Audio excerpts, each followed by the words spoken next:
Welcome back to this short series on Apple's stock applications. In episode 1, we talked about Apple Reminders and how it was slowly evolved into a genuinely useful task manager. Today, we're moving into the Calendar app, an app that feels simple on the surface but can actually do a lot of the heavy lifting if you set it up correctly. Whether you're juggling personal appointments, managing content creation, or coordinating your family's schedule, Apple Calendar has a few underrated features that make planning your day much easier. Let's get into it. In the last episode, we saw how Reminders helps you capture tasks quickly and keep them organized across all your devices. In this episode, we're shifting over to Calendar, the place where your events, schedules, and even your reminders come together in one view. We'll go through how to clean up your calendars, different ways to add events, the essential features you should be using, and, toward the end, we'll look how Calendar and Reminders work together to create a clearer picture of your day. A good calendar setup starts with simplicity. Just like with Reminders, I've found that fewer categories make everything easier to manage and easier to see at a glance. In my personal setup, I keep just 3 calendars: personal, YouTube, and family, which is shared with my wife. That's it. You'll notice that there's no work calendar here. That's intentional. I keep work completely separate from my Apple ecosystem. At work, I use Microsoft 365 on a Lenovo laptop, and I found it's better to maintain that boundary. Work stays in the Microsoft world, while personal life and hobbies stay in the Apple world. Here's a simple but powerful pro tip on the Apple ecosystem. I color code everything the same way across my entire system. Blue equals personal, green equals YouTube, and yellow equals family. This color scheme follows me everywhere: reminders lists, calendars, and even Mac folders. It sounds small, but it's incredibly effective. My brain now instantly recognizes what area of my life I'm looking at without having to read the list or calendar name.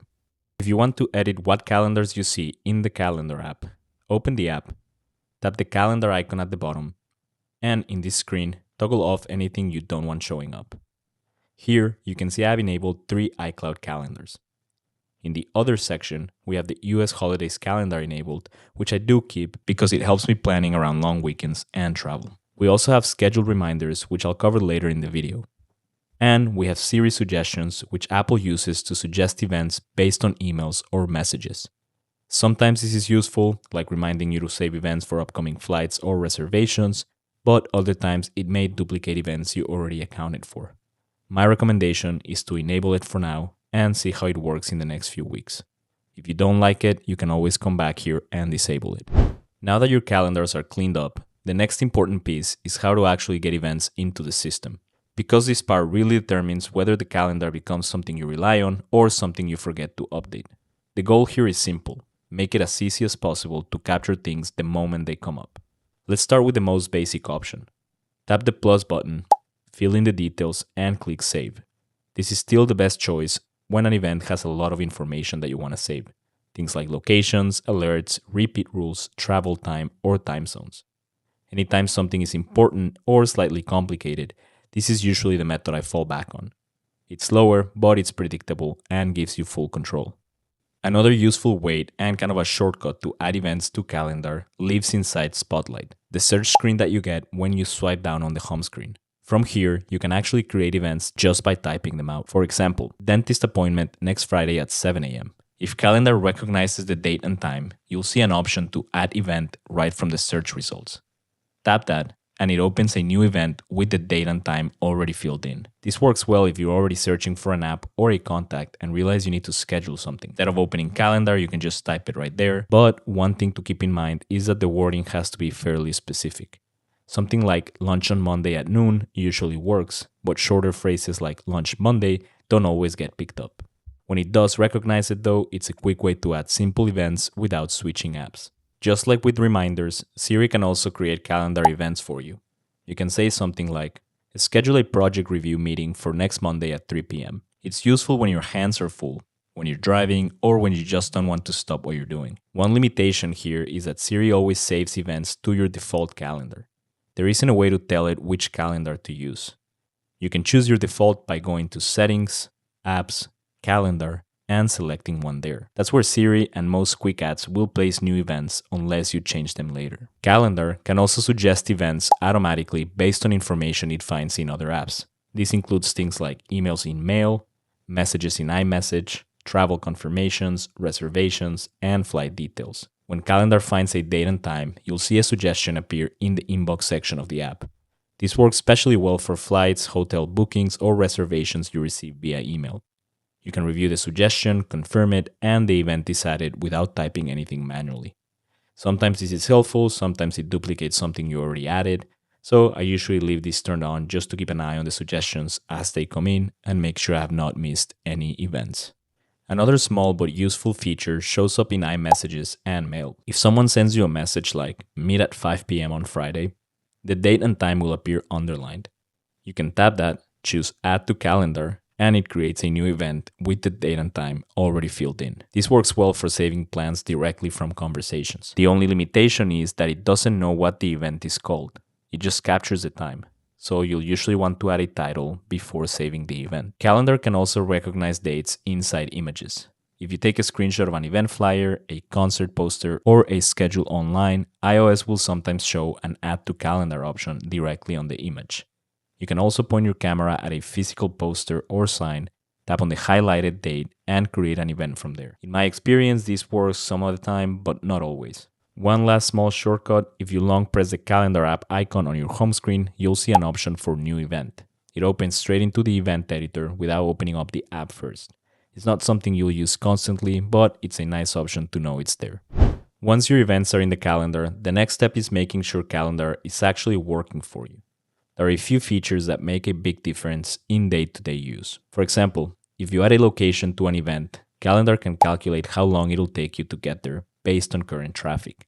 And then it builds that travel time directly onto your schedule. So instead of only seeing doctor appointment at 2, you'll also see when you need to leave. This is especially helpful for appointments across town, meetings in unfamiliar areas, or airport trips.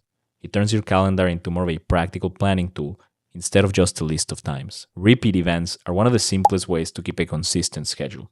I use them for things like weekly uploads, recurring workouts, bill payments, monthly reviews, etc. Once they're set up, you don't have to think about them again. They just quietly stay in your calendar and keep your routine organized. You're also not limited to one reminder per event. For anything important, meetings, travel, shoots, I usually set 2 alerts. One about an hour before and another 5 minutes before. The first gives me time to prepare and the second makes sure I don't forget. It's a small habit, but it prevents a lot of missed appointments. Once your calendar is set up properly, how you look at your schedule becomes just as important as what's actually in it. Apple gives you a few different views, and each one is useful depending on how you like to plan. If we start in the month view and tap on the view button, you'll see that I'm currently in compact mode. This version keeps things very simple. You'll just see a small dot under any day that has an event scheduled. The color of the dot matches the calendar that the event belongs to, so you still get a sense of what type of event it is. If I switch over to stack mode, still in the month view, now I can see a smaller bar for each event schedule on that day. Again, the color matches the calendar, which makes it easier to spot busy days or overlapping schedules. Next is the details view. This zooms into one smaller range of days and actually shows the titles of events right on the calendar. This is useful when you want a little more context without switching into a full daily schedule. And if I tap into a specific day, I get a few more options. I can see a full single day timeline, a multi-day view that shows 2 days side by side, or a simple list view that shows everything for that day in order. Between these views, you can quickly switch from long-term planning to very detailed hour-by-hour scheduling, depending on what you need at the moment. This next part is where Calendar starts to feel a lot more useful, because Calendar doesn't only show events, it also shows your scheduled reminders, and seeing both together changes how you plan your day. When your tasks and your appointments live in the same timeline, your schedule becomes much more realistic. Instead of thinking, I'll do this sometime today, you can see exactly where it fits. Let's say I have a few reminders scheduled for today. Pay bill, order prescription, and call insurance. Those appear right alongside my meetings and appointments. If my morning fills up, I can move those reminders to the afternoon and Calendar updates automatically. Now my day actually reflects what I have time for. Calendar becomes much more useful when you start sharing it with other people. I share a family calendar with my wife, and we use it for things like doctor appointments, family outings, house projects, travel plans, etc. If either of us adds something, it shows up instantly on both of our devices. It avoids double booking and cuts down a lot on the back and forth messages. Even without a shared calendar, you can also invite people to individual events. They will get a notification. When they accept it, it shows up in their calendar automatically. This works well for meetings, group plans, or anything where timing matters. So that's the Apple Calendar. It looks simple, but once you clean it up and start using the right features, it becomes a really solid planning tool. We covered keeping your calendar simple, different ways to add events, useful features like travel time and alerts, the different calendar views, how reminders show up inside calendar, sharing calendars with family, and the widgets that keep everything visible. In the next episode, we're going to move on to Apple Notes, another stock app that connects closely with reminders and calendars, and is a lot more capable than most people expect. Thanks for watching, and I'll see you in episode 3.